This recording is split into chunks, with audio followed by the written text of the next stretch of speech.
खींचना बहुत कठिन बात है और प्यार से खींचना थोड़ा सरल है। जबरदस्ती इसके साथ करने में चूंकि हम बराबर हारते गए हैं, इसका जीतने का अभ्यास है, ये मुझे हरा देगा। एक ही केवल उपाय समझ में आता है, अगर थोड़ा सा हमें आधार मिल जाए तो हम इसको वश में कर सकते हैं। आधार, पहला आधार सत्संग। पहला आधार है सत्संग। हम देखते हैं कि जो एकांतिक हैं पर सत्संग नहीं सुनते, बहुत से ऐसे दोष हैं जो उनको अध्यात्म में आगे नहीं बढ़ने देते। देखा है, बहुत से जिनको समझ नहीं पा रहे, उनकी वो कमियां हैं जो उनको अध्यात्म की ऊंचाई पर नहीं चढ़ने दे रही, और वो अहम के कारण सत्संग का सेवन नहीं करते।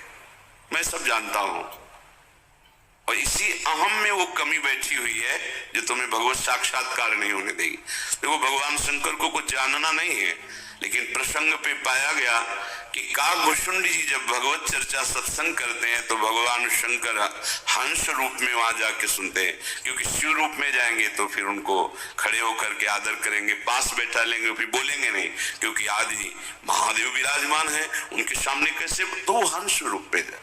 कहीं भी भगवत चर्चा हो हरि की तो भगवान के परम प्रेमी महान भक्त जो अव्यक्त रूप से वो सुनते हैं।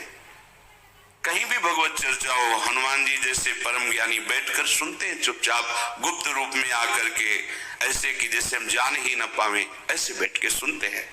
सबसे पहला मन को रोकने का आधार है सत्संग। सत्संग क्या करता है? प्यास जगाता है प्रभु की। हमें क्यों आवश्यकता है भजन की? हम क्यों भगवत प्राप्ति करें?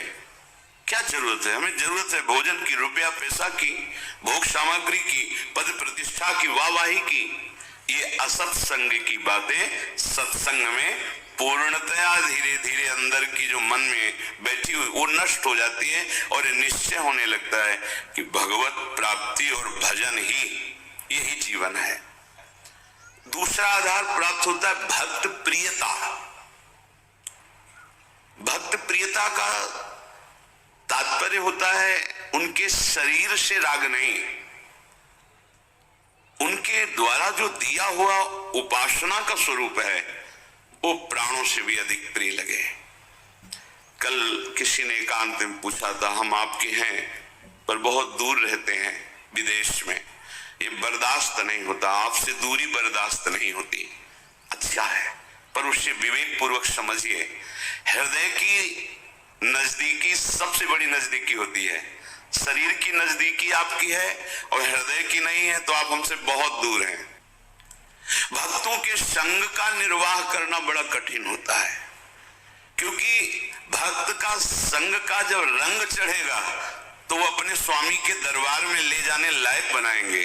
तो संत जन क्या करते हैं? तुम्हारे अंदर के अहंकार को नष्ट करते हैं।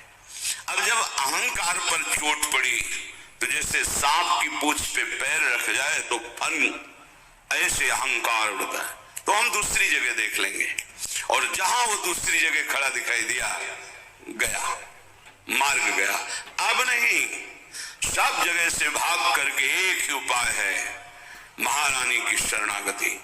सब जगह से खुला मार्ग है ये, लेकिन इनकी शरणागति की पुष्टता रसिकों से, अगर कहीं पंक्ति से बिलग हो गए तो अब कहीं के नहीं रहोगे, क्योंकि आधार अब मन का आपका अहंकार होगा, वो अहंकार आपको नष्ट कर देगा, किसी काम का नहीं रखेगा। जब भक्त संग होता है, इसके बाद उसको प्रेम का आधार मिलता है। क्या?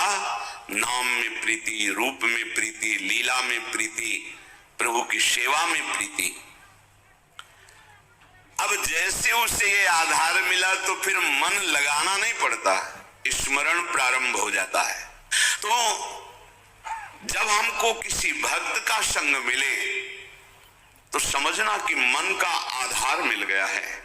हमने प्रभु को नहीं देखा, लेकिन प्रभु स्वरूप गुरुदेव को देख रहे हैं। हम प्रभु से तो बात नहीं की, पर अपने गुरुदेव से बात कर रहे हैं।